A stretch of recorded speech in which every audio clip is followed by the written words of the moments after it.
शांति। गहरी नदी का शांत भाव। करीब 30 वर्ष के अंतराल के बाद होटल की लॉबी में मेरे एक पुराने मित्र के साथ मुलाकात हुई। हमेशा से अति साधारण, शांत, शिष्ट, भद्र व विनयी वह मित्र अभी भी देखने में ठीक वैसा ही दिख रहा था। उसका व्यवहार व आचरण पहले जैसा ही साधारण था। आपसी औपचारिक कुशल क्षेम पूछने के उपरांत मैंने प्रस्ताव दिया कि मैं उसे घर तक अपनी गाड़ी में छोड़ सकता हूँ। असल में घर छोड़ने के बहाने मेरा आग्रह अपनी मर्सिडीज गाड़ी को उसे दिखाने हेतु ज्यादा था। उसने धन्यवाद कहकर कहा कि वह अपनी ही गाड़ी से घर जाएगा। पार्किंग लॉट में कुछ देर साथ चलने के बाद वह अपनी एक साधारण गाड़ी से लौट गया। अगले हफ्ते मैंने उसे अपने घर डिनर पर आमंत्रित किया। वह अपने परिवार के साथ मेरे घर आया। एक बहुत ही आडंबरहीन, मर्यादित परिवार, पर मुझे लगा एक खुशहाल परिवार है। मेरे मन के किसी कोने में यह उत्कंठा थी कि डिनर के बहाने मैं उसे अपने इतनी सुंदर और आभिजात्यपूर्ण, कीमती व बहुत आरामदेह, महंगी और सुंदर विलास की वस्तुओं से भरा हुआ कीमती साज सज्जा से सुसज्जित घर को दिखा सकूं।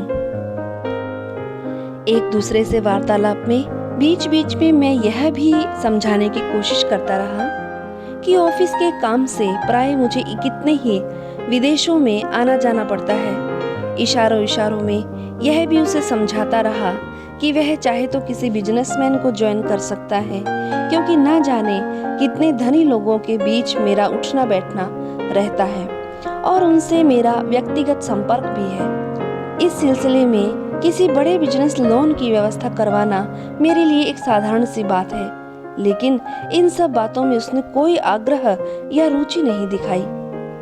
विदेशों में भ्रमण के दौरान विभिन्न दर्शनीय स्थलों, अजायब घरों आदि के एल्बम उसे दिखाते हुए मैं उसे जताना चाह रहा था कि हमारा जीवन कितना आकर्षक व मनमोहक है।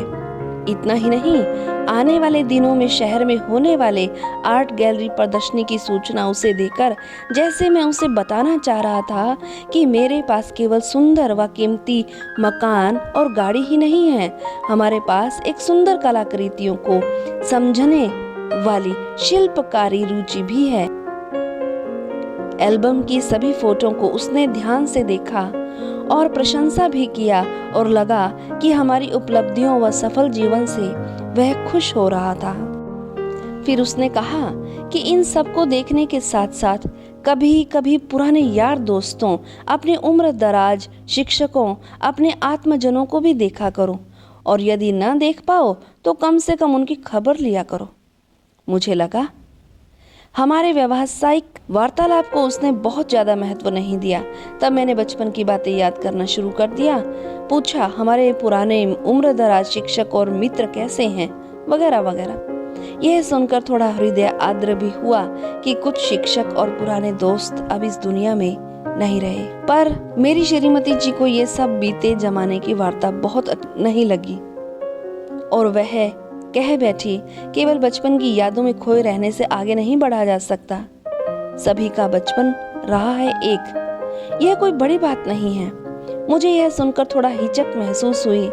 इसके बाद आगे बैठक जमी नहीं, वे दोनों चले गए। कुछ हफ्तों बाद मेरे मित्र का फोन आया। उसने अपने निवास का पता बताकर लंच पर हम दोनों को उसने आमंत्रित किया। मेरी श्रीमती जी ने इस पर रुचि नहीं दिखाई, पर मेरे बहुत कहने पर जाने को राजी हुई। मित्र के घर जाकर देखा कि उसके घर में ज्यादा कीमती सामानों की चमक तो नहीं थी, पर बहुत सलीके व सुंदर ढंग से और करीने से घर सजा हुआ था। एकाएक मेरी नजर कोने में रखे टेबल पर रखे हुए सुंदर गिफ्ट बॉक्स पर गई।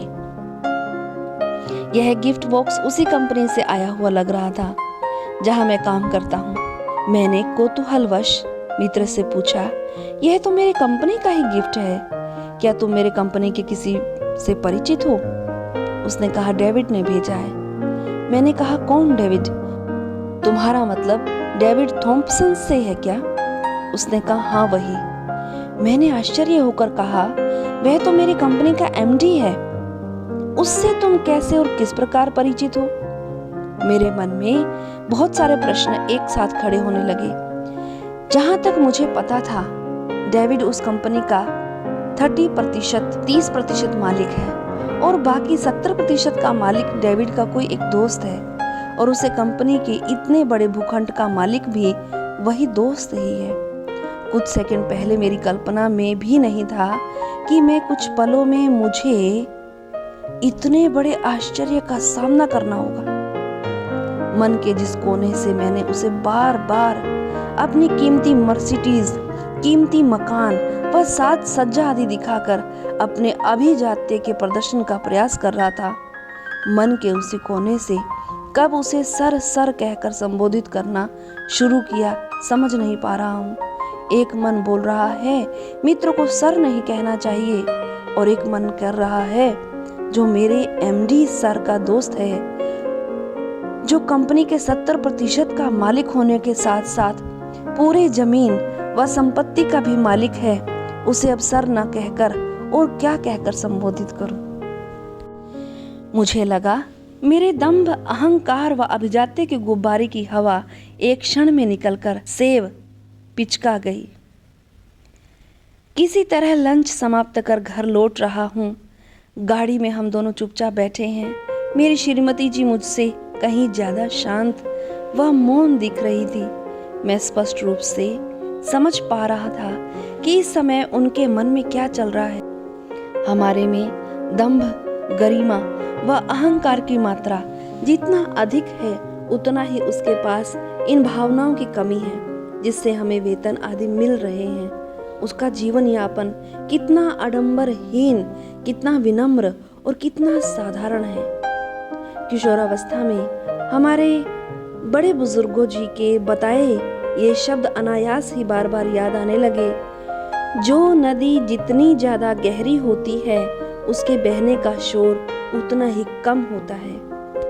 In need deeper river flow in majestic silence. कितनी सत्यता है बड़े बुजुर्गों के इन शब्दों में।